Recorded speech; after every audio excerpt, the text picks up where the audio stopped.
What's up, gang? Hope you're having a good week so far, and hope you do have a great week.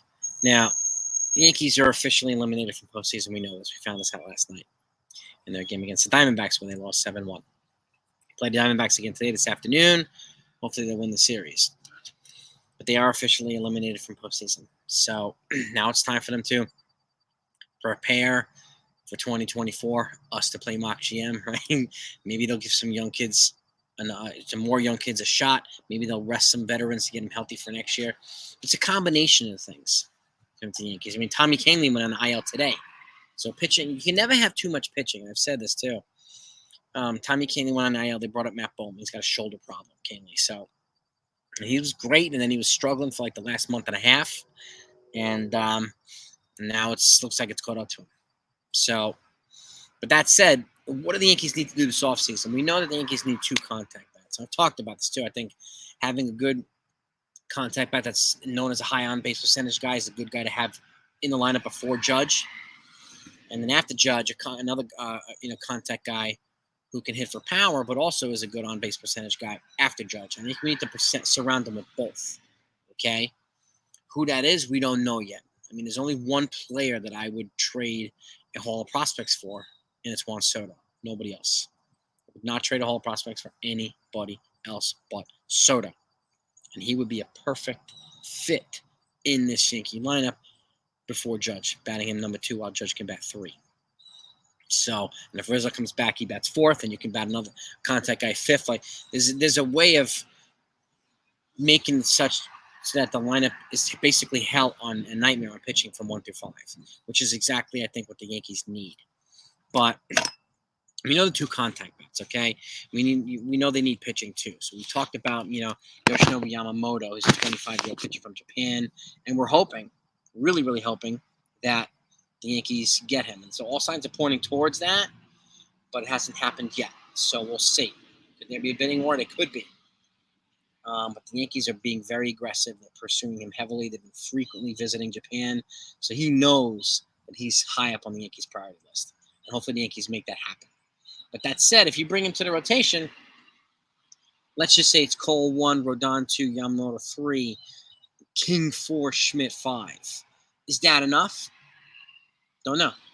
Kings looks like he's transitioning nicely to a starter. Schmidt had a pretty good year as a starter. He kind of fell off the second half of the year, but he's made progress.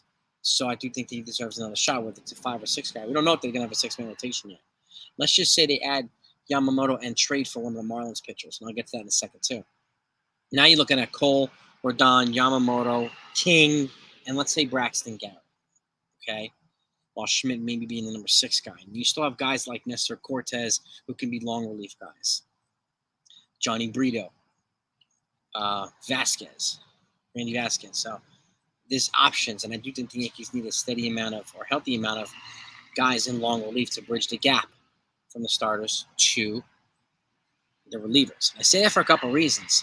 Okay, let's revisit this Marlins trade for a second. Okay, and I want to give you a little bit more insight. Now, the one thing I want to point out first is Sandy Alcantara, their ace. He's injured now. He's got a sprained UCL. So that could affect the way they trade. Even though they have a 6-man rotation there, that could affect the way they trade this offseason. So if the Yankees are going to, and they've been trying to get a Marlins pitcher for a couple of years now, they're going to have to come in hot. They're going to have to add, if they're going to, offer Gleyber Torres, and it sounds like, the Marlins want to invest in, well, they said they want to invest in the infield. Gleyber Torres, you're going to have to add one of Randy Vasquez or Johnny Brito to a deal to maybe get one of them. Let's just say Braxton Garrett, okay, who's a lefty, brings another dynamic to the rotation. And they do that, kind of makes it more palatable. The Yankees, I think they need at least a Vasquez or a Brito here to go along with Nestor Cortes for long relief and spot starting. Okay, I still worry about Nestor Cortes' ability to stay healthy. Why do I say that? Well, I'm drawing comparisons here too. So let's talk about Braxton Garrett once. Okay, in 2002 he threw 89 innings pitched.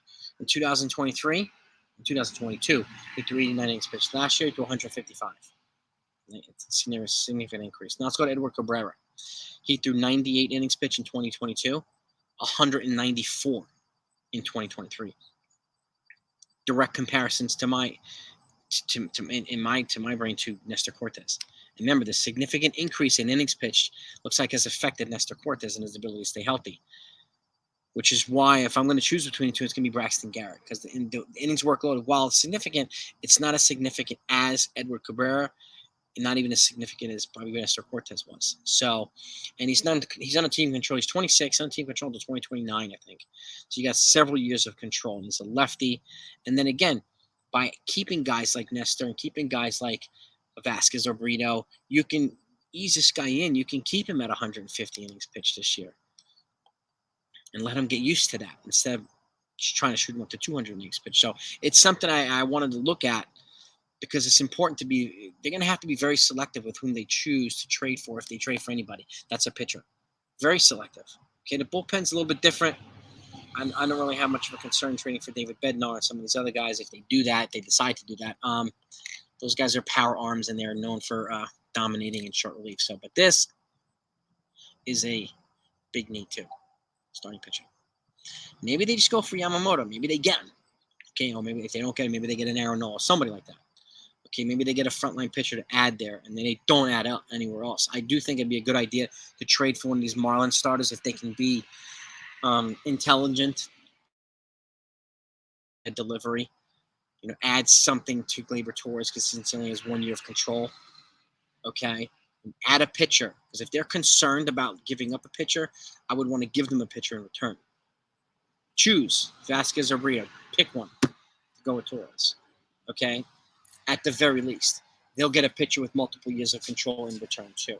While we'll get one of theirs who's further along than Vasquez or Brito, and we're keeping one of those guys and Cortes for, again, spot starting and long relief. And if you acquire him, then you got Clark Schmidt here for long relief and spot starting too. Even though I think he should get a chance in rotation, even if it's 6-man rotation with Michael King. Okay, so whatever they do, they need to be a little bit more selective and intelligent now, based on some of this intel now. Sandy Alcantara, again, he's got a sprained UCL. He's saying he's feeling good, but you never know with the UCL.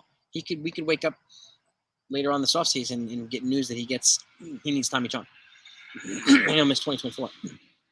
That can change everything.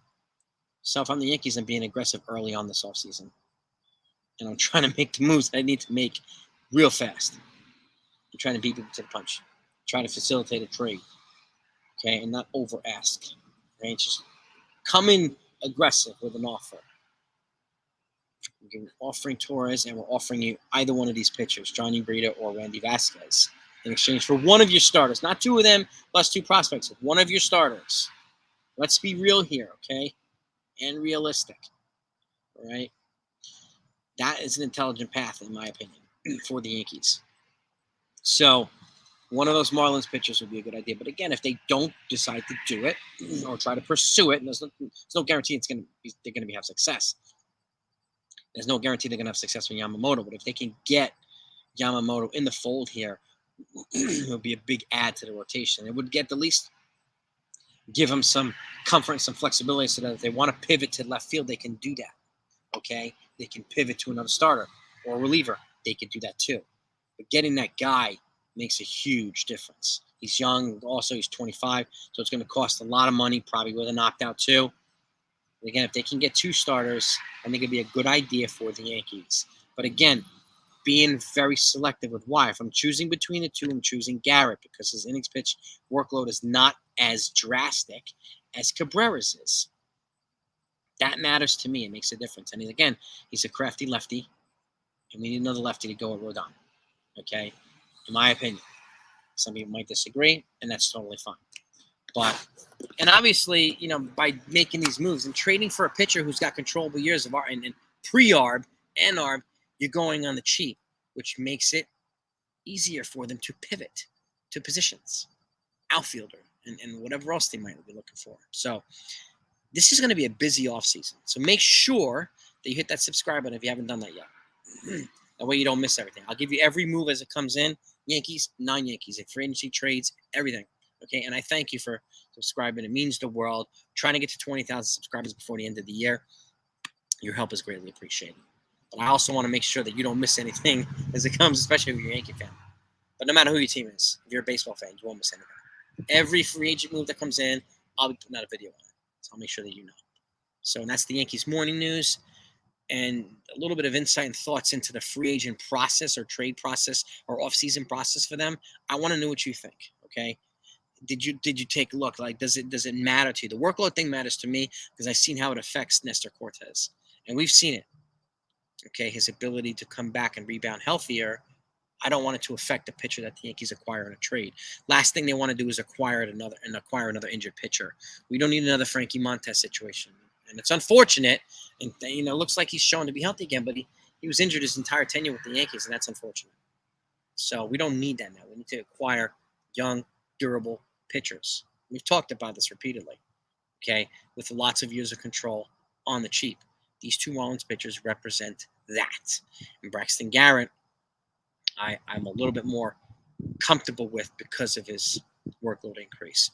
Let me know what you think, gang. Let's talk about this. Have a great week.